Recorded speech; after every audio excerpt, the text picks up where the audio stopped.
Sedicom, ikigo ca Diyoseze Nkuru ya Bujumbura co kumenyesha amakuru. Ese Kristo yomenyekana?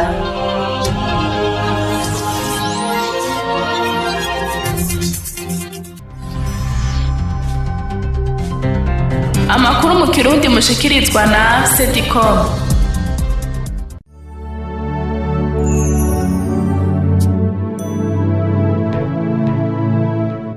Amahoro mwese bakunzi ba Diyoseze Nkuru ya Bujumbura, sangwe ikaze muri ano makuru yo kuva ku genekerezo rya 25 gushika ku genekerezo rya 31 Nzero, mukakurikirana kuri wezi 3 akaburungu Diyoseze Bujumbura kaburungu BI no ku murongo wa 93 n'ibice bibiri by'iradio Colombe imisi yose ya gatatu kuva igihe cy'isaha 12 z'umugoroba. Ingingo ziyagize: umuryango wa Paroisse Kinama wararonse patiri mukuru mushasha, inyuma yaho wahahora yakwigendera Musenyeri Imana hitavye Imana. Abahurikiye mu muhari w'abakiro bo mu ntara y'ubutumwa ya Gihosha na Mikaeli Mweranda barahuriye muri Paroisse Buziba kugira bigine umuvunyi wabo. Tubafitiye amakuru y'inyigisho n'ayandi, idonido yayo ni mukanya utwade kaze nje girande yabashikirize.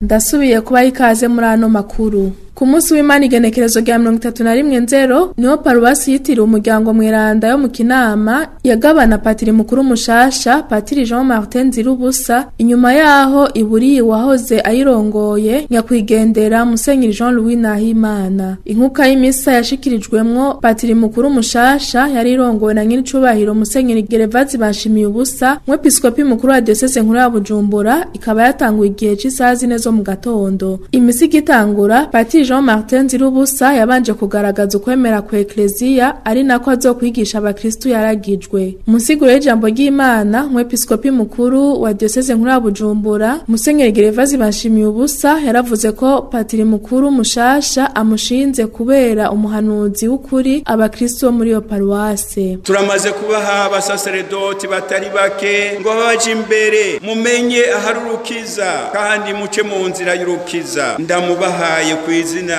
rya Diyoseze nk'umuhoza, arico gituma namusavye ko yo kwitonda nk'uko bisanzwe mbere biri muri kamere yiwe. Ariko igikuru ndamushinze nuko kubabera umuhanuzi nk'uko kwa Yesu. Igituma mubona natanguye mvuga ikiranga umuhanuzi nuko umusaseredoti abwirijwe kuba umuhanuzi w'ukuri nka Yesu, bamwakira canke bamwanka mugabo akavuga ijambo rikiza abashinzwe. Ntashinzwe kubasosereza kubahave batimbira mu kibi, ashinzwe kumera nka Yesu, akaza arabafasha mu kubereka inzira igana mu ijuru. Iteka ry'umusaseredoti na cane ushinzwe paruwasi niryo kugira ati Imana yarampaye muri barya nari nshinzwe, eheraba Imana iriko irashikana mu ijuru,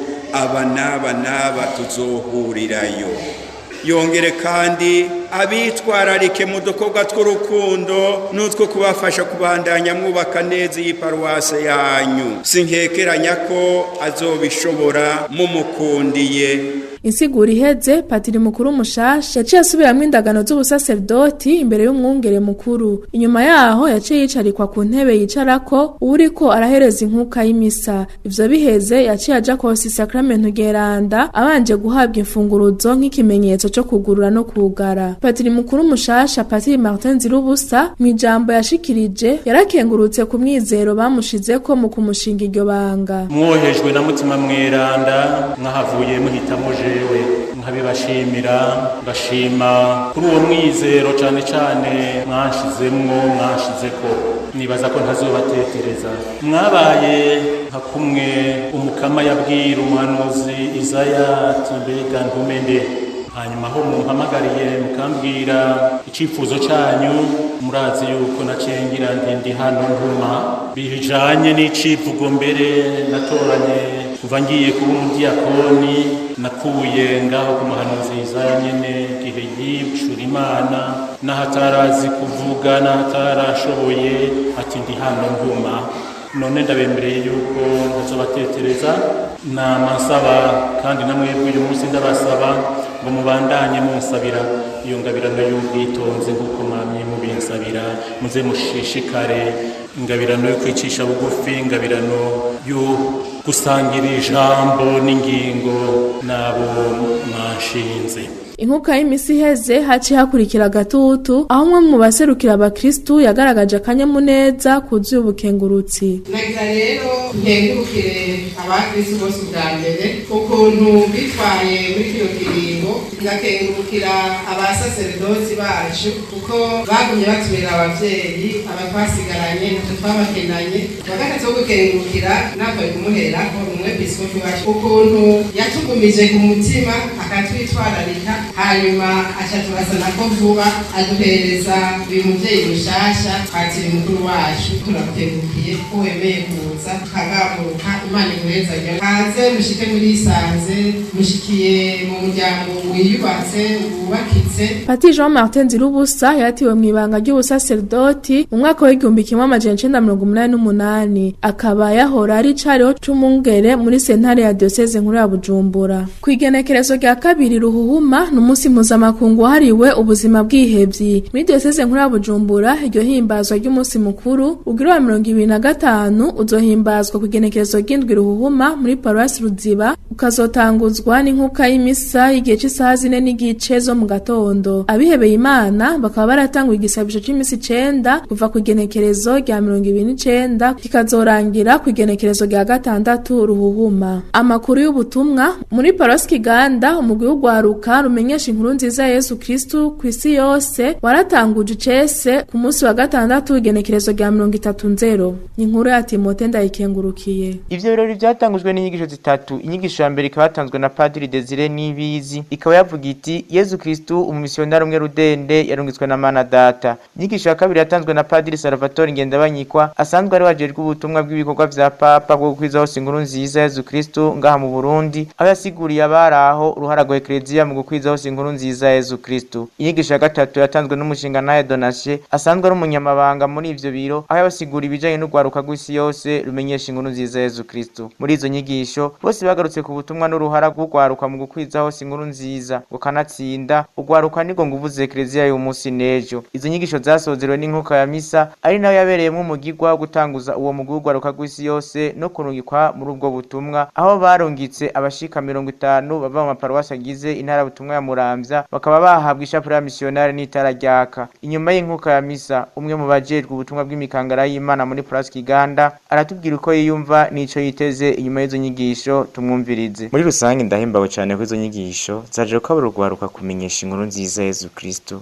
atanumwe avuyemwo. Batwigishije ko aribo nguvuze Eklezia. Ico nizeye nuko uwo muguzo cubandanya kuko babonye ko atari vyaduka kandi nabonye ko bavyakiriye neza. Ndahimbawe rero nuko baje gutanguza uwo mugucese kandi bakaza bavuye ku rwego rw'igihugu. Padiri mukuru wa Paroisse Kiganda yarakengurukiye cyane abasaserdoti n'abandi bashitsi atibagiye abakristu b'iyo paroisse bo bitavye izo nyigisho ari benshi cyane. Mwomenya ko muri ivyo birori hari hatumiwe abakristu bava mu paroisse agize intara butumwa ya Muramvya baherekejwe n'abasaserdoti babo. Izo nyigisho zari zitabwe n'ugwaruka rutari ruke. Tubutse ko ivyo birori vyari vyatewe iteka na Padiri Salvatore Ngendabanyikwa, asanzwe ari umuyobozi w'ibikorwa vya Papa vyo kwiza hose inkuru nziza Yesu Kristo ngaha mu Burundi. Muri Paroisse Kiganda, Timote ndayikengurukiye ku bwa Sedicom. Akanyamuneza niko karanga abari mu muhari w'abakiro bavuye mu ntara y'ubutumwa Mikaeli Mweranda na Gihosha ngo bigine umuvunyi wabo ku igenekerezo rya 31 Nzero muri Paroisse Ruziba. Idonido na Donatien Nzobonimpa.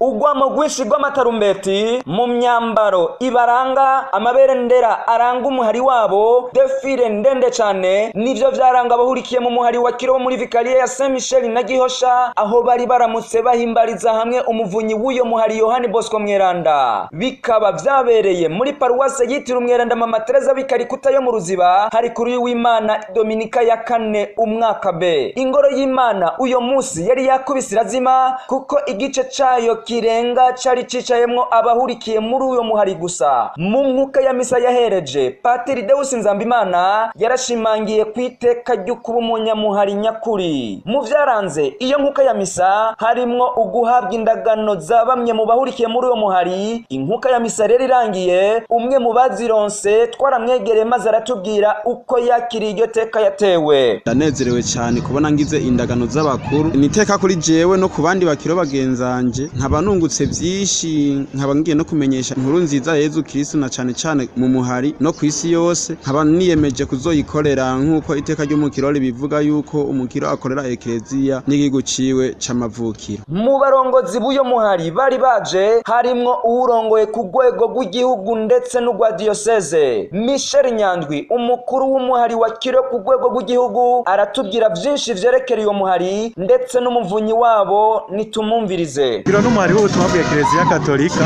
kugira ku ndenganizo ya Ekleziya. Umunsi twiriko duhimbaza imyaka 133 irangiye watanguje umuhari ari we nyakubahwa Yohani Bosco ariwe twita Don Bosco. Atanguje uwo muhari kandi akongera akaba n'umuvunyi wawo. Rero yawutanguje kwisi yose mu mwaka w'igihumbi kimwe amajana 853. Hari abana bari bakwiragiye mu ibarabara, bantaho nikora ababuze shinge na rugero, aragerageza arabegeraniriza hamwe abigisha imyuga yo gukora ibintu byo gusenga. Atanguza umuhari wa Kiro. Niyo rero gushika mu mwaka w'igihumbi kimwe amajana 953 uwo muhari washika ngaha mu gihugu cy'u Burundi, cira muri Paroisse Michel urimwe abakiro 20. Ino munsi muhari warakwiye mu gihugu cyose cy'u Burundi, ndetse ukarimwe abahungu n'abigeme n'abatama ari batwita inararibonye, eka n'abanyacubahiro. Cyo cyonyene Kiro yarareze n'abasenyeri ndetse n'abihebeye Imana. Rero twumva akanyamuneza ntangere kuko iyo turiko tuhimbaza urupfu rw'umweranda n'umunezero mu bakiro ndetse no kwisi yose. Twarashoboye kwegera Patiri Deusi Nzambimana, umwibutsamana w'imihari n'imigwi muri Paruwase yitiriwe umweranda Mama Teresa b'ikarikuta yo mu Ruziba, maze aratubwira uko bakiri iteka ryo kugenderwa n'abari muri uyo muhari. Twavyakiranye ubweze nka Paruwase yose, turaheza rero turitegura kugira ngo tuzobasanganire cane cane abakiro batugiye imbere basanzwe bari muri no Paruwase nyene, kuko abantu nk'abo batugendeye baraheza bakaza bakatuzanira byinshi, bakadukomeza bagakomeza cane cane n'imigwi n'imihari isanzwe iri muri Paruwase. Mu bari muri uwo muhari bashoboye gushika muri ico kibanza hari hajemwo abanyecubahiro batandukanye mu vy'intwaro y'igihugu. Mwomenya yuko umuvunyi w'uyo muhari umweranda Yohani Bosco benshi bita Don Bosco umweranda yitavye Imana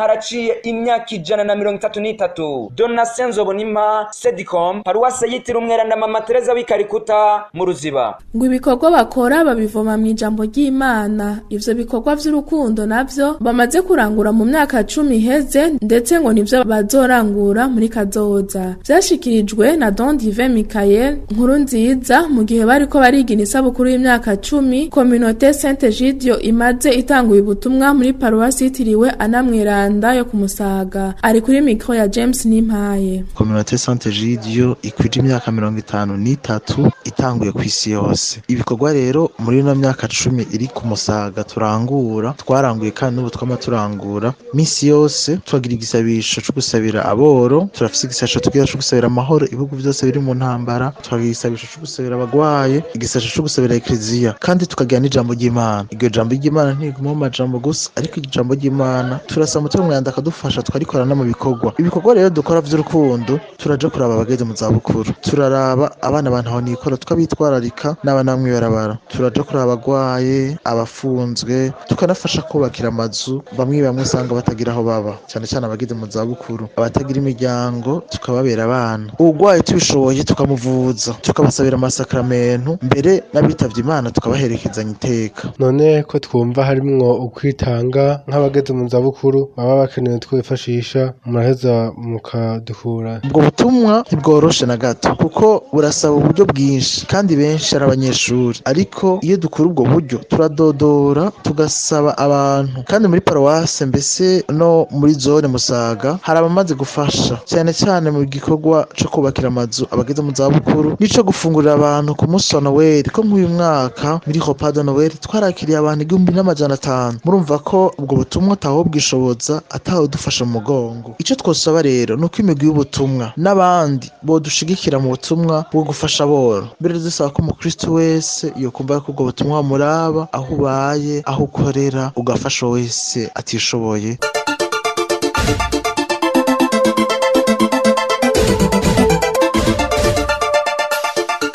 Igisata ca Diyoseze Nkuru ya Bujumbura kijeje ubutumwa bw'ingo n'imiryango caratunganije amahwaniro mu maparuwasi agize iyo diyoseze ku munsi w'Imana igenekerezo rya 31 Nzero. Muri vikare ya Gihosha Didas Ndayizeye aratubwira uko vyagenze muri paruwasi ya Kamenge. Kuri uyu w'Imana igenekerezo rya 31 Nzero muri paruwasi Kamenge yitiriwe umweranda Gido Maria Comforti niho haba ikiganiro co gutunganya irondoka hakurikijwe uburyo kama kiyobowe n'ubujejwe ubutumwa bw'ingo n'imiryango muri iyo paruwase kumwe n'umugenduzi muri Diyoseze Nkuru ya Bujumbura. Ahejeje kwakira abitavye ico kiganiro hamwe n'abaserukiye ico gisata c'ingo n'imiryango, Anabera Nahishakiye ajejwe igisata c'ingo n'imiryango muri paruwase Kamenge yasavye abaje kwiyandika ku giti cabo. Ubutumwa rero bw'uno munsi n'ubutumwa buriko buraba mu paruwase yose ya Diyoseze ya Bujumbura. Natwe muri paruwase Kamenge murabibona. Niyo mpamvu mubona abubatse bose bari mu y'imigwi kuko ni indinganizo ya Diyoseze. Nkagirwa ko mvuga ngo kubera ko paruwasi itegerezwa kuraba bitavye izo nyigisho uko bangana, abari mu y'imigwi bazitavye uko bangana, tugomba dutanga impapuro twahawe na patiri mukuru kugira ngo abari mu y'imigwi biyandike. Mu ijambo ryiwe Reveriye Ntezimana umugenduzi muri ico gisata c'ingo n'imiryango muri Diyoseze Nkuru ya Bujumbura yasavye izo ngo kwiga uburyo kama bakitangira abandi. Twatanguye turi ingo 25 muratangura mukiga mukabimenya ubimenye ucuja kugendera urugo rwawe niho dushobora kukubaza tuti mbega umuntu ushobora kuronka akanya ko kuza kunganira abandi ico gihe ucuza tukaguha izindi nyigisho zidasa n'izi kuko kare barwaye inyigisho baravye ku kwezi kwiwawe umukenyezi umwe none niwaronka umukenyezi udasangiye ukwezi uzomwakira gute nivyo buje kwiga tuca kugirisha rero zindi nyigisho ushobora kwakira abandi. Nayo Donatien Hatungimana asanzwe yigisha ubwo buryo kama yerekanye akamaro kabwo agereranije n'ubwa kera be n'ubwo bakoresha kwa muganga. Uburyo gutandukanya ibyaro buri mu migwi itatu. Hari uburyo bakoresha kera, uburyo bakoresha bwo kwa muganga, na uburyo bw'ubuhingurano n'uburyo kama. Uburyo bwa kera baratandukanya ibyaro. Bwa mbere hari kwihangana mu gihe cy'ukonsa umwana. Haca humvikana bwabo umugore agasubira iwabo akazogaruka hageze ko atwara iyindi ndwara. Ubu buryo kama mu gutandukanya ibyaro buri mu migwi mikuru ibiri. Hariho uburyo twita ntoboza bimenyetso by'irondoka, hakaba n'uburyo twita uburyo bukoreshwa n'abakenyezi bakwije ibisabwa nabwo. Abari bamaze iminsi biga ubwo buhinga kama barashinze intahe zitandukanye muri paruwase Kamenge. Didas Ndayizeye Sedikome. Muri vikare ya Buhonga Jacqueline Habonimana adushikana muri paruwasi Magara. Ndikumana Cipenale na Sabiyumva Joseline n'urugo rumwe mu ngo zo muri Diyoseze Nkuru ya Bujumbura zakurikiranye inyigisho zitangwa na Ekereziya Katolika zerekeye irondoka, bakaba baje bava muri paruwase Kanyosha mu gushingira intahe ingo zo muri paruwase Magara kuvyerekeye irondoka. Sabiyumva Joseline yarasiguriye abari aho kurondoka ku rugero biba mu gihe mu vyumvikanye ko n'uwo mwubakanye, yarababwiye ingaruka zo kwipfuza kurondoka ku rugero mutumvikanye n'uwo mwubakanye ingene bitonze. Tumwumvirize. Batandaze cyane ndenza kora kwa Mungu nishoboka yuko notaha kubera iki jewe n'abandi bagize yuko uwo mutamwe notaha tugahura aho dushobora kuronka umwana bigaca biba ngombwa rero yuko mu mahari aho rero nishatse kuvuga kubera iki kubera ko bisaba ko abantu babivugana neza bakavugana mu kuri ingene ibintu bitonze. Rero muri ico gihe nta byo kwigwa turavugana birebire twari gufanda soni bimwe by'abarundi kazi ico kintu cyabaho muri muca mwumva neza yuko ikiganiro cacu cari kigwaye mutamara barumva ko twogenda kwiga turagenda gukurikirana rero inyigisho rero tumaze kuzikurikirana nibaza yuko zatugiriye akamaro kanini kuko twebwe urugero akarorero twagendeye ko muri icyo gihe mwamaze kumva abo bana batatu bo mu myaka 3 nyene umwana wacu wa nyuma afite imyaka 4 n'amezi 4 ubu dukora ibyo tubona twakora ibyo tuzi kandi umwidegemvyo dufise urasumba cyane uwo tuba twarabayemwo ngira ngo no mu gihe tuvyongendera umwana wawe. Jacqueline habona imana ku bwa Sedikome Paruwase Magara. Mu ntara y'ubutumwa ya Muramvya Gahodiya Kanyegeri adushikana muri Paruwase Munanira. Mu ntumbero yo kwitegurira umunsi mukuru wa Valentino Mweranda haratunganijwe inyigisho ku migwi 3 y'abakristo abigishwa gutunganya imbyaro hakoreshejwe ubuhinga kama ku ngo n'imiryango hamwe n'urwaruka rw'imiyabaga muri Paruwase Munanira nkuko tubishikirizwa na Ndereyimana Apollinaire. Inyigisho z'ingo n'imiryango dushaka guhimbaza Valentino Mweranda hama no guhimbaza PFN irondoka rifatiye ku mugambi uciye ku buryo kama. Izo nyigisho zigabuye mu bice 3. Inyigisho zihabwa abakuze bubatse rukristo n'urwaruka rugeze mu buyabaga hamwe n'inyigisho zihabwa rero abo ariko bararondoka baciye ku mugambi kama. Izo nyigisho rero ziko zibera kuri Paruwase Munanira ku masikirisa aragize Paruwase yose. Uno munsi ingo n'imiryango zakwiragiye amashuri. Kuri iyo miyabaga wabigishije inyigisho Ndereyimana Edimo yabwiye ko urukundo rutazi kuvuga oya ruba rujana mu nyenga kandi urwo rukundo s'ubw'umukristo. Imiryango yize gukoresha ubuhinga bwo gutandukanya imbyaro kama yarashinze intahe aho irata ibyiza yakuye muri ubwo buhinga bwa Ekleziya. Ndetse nuko twashaka yuko twobyara dukurikiza ku rugero rwiza hariho n'ibindi byiza twasanze ko hariho n'izindi nyigisho zituma mu rugo habaho ikiyago cyiza. Rero notumirira uwo ari we wese ko yoza muri izi nyigisho kuko biza biriyo sibyo gutandukanya ibyaro gusa hariho n'izindi nyigisho zituma urugo rubaho neza. Tucyubaka ukuri byaragoranye rwose uwa mbere akurikirwa uwundi atarakwiza umwaka tugaca twibwira rero kuri ubu buryo rero umuntu ashobora gukoresha abo bana babiri niho rero twiyumvira tunone tubiteze tukiyumvira kujya muri za shinge cyangwa za nyuzi ariko abo twabona nabo tukabona bigabera nabi. Niho rero bamaze guhamagara twaciye tuza muri izi nyigisho. Ubu ahantu urugero tugezeko ni ukuri turashimira Imana kuko umwana tugise ubu arakwita imyaka 5 kandi turizera neza ko n'imyaka 5 cyangwa izoshika atasuka gukurikirwa. Eka n'urongoye abo biga gutandukanya imbyaro hakoreshejwe uburyo kama yaragize icyo ashikirije ahashimagiza ubwo buhinga agahamagarira n'abandi bose kuza kubukurikira. Twebwe twahisemo ubu buryo kama kuko ari uburyo bwemewe na Ekleziya Katolika bukaba butacanisha ku bintu kwemera ku Ekleziya Katolika. N'uburyo tose kaza kateka kazi na muntu n'uburyo kandi atangorane bufise. Rero namwebwe ingo zubatse nagenda batumirire muzoze biga buno buryo. Bamenyesha ko n'abakiro bari baramutse bahimbaza umunsi mukuru wahariwe umuvunyi wabo Jean Bosco kubw'ikigo kijejwe kumenyesha amakuru muri Diyoseze Nkuru ya Bujumbura Sedikome Kanyigirigorye Paruwase Munanira. Amakuru yanyu n'ubweranda Papa Francisco mu gusozera igisabisho ca Angelus cyo ku munsi w'Imana genekerezo rya 31 Nzero n'ubweranda Papa Francisco yaratangaje ishingwa ry'umunsi mpuzamakungu wahariwe abasokuru n'abanyokuru hamwe n'abageze mu zabukuru uzohimbazwa ku w'Imana ugira 4 wo mu kwezi kwa Mukakaro buri mwaka mu kwibuka aberanda Yohakimu na Ana sokuru na nyokuru ba Yezu basanzwe bahimbazwa ku igenekerezo rya 26 Mukakaro. Nkuko nyanubweranda Papa Francisco yabishikirije ku igenekerezo rya 2 Ruhuma ni iherezwa ry'umukama Yezu mu isengero aho Simeo na Ana bamurikiwe na Mutima Mweranda bamenye Yezu nk'umukama. Yaravuze kandi ko Mutima Mweranda amurikira ivyumviro n'amajambo by'abantu bageze mu zabukuru kuko ijwi ryabo rirahambaye kuko ririna n'ahazimana rikagumya amamuko y'abantu. Nyanubweranda Papa Francisco yamenyesheje kandi ko ababazwa nuko abageze mu zabukuru bibagirwa cyane. Mu gushinga uwo munsi Papa Francisco yashimangiye ko bibereye ko haba imigenderanire hagati y'abuzukuru hamwe n'abasokuru babo. Amakuru twabateguriye akaba ari ngaha arangiriye. Shimire mwebwe mwese mwafasha akanya ko kuyatega abiri namwebwe mwese mwafashe kuyegeranya ndabakengurukiye. Twatekaze niwe ko arabashikiriza ndabipfurize kururanirwa mu byanyu byose.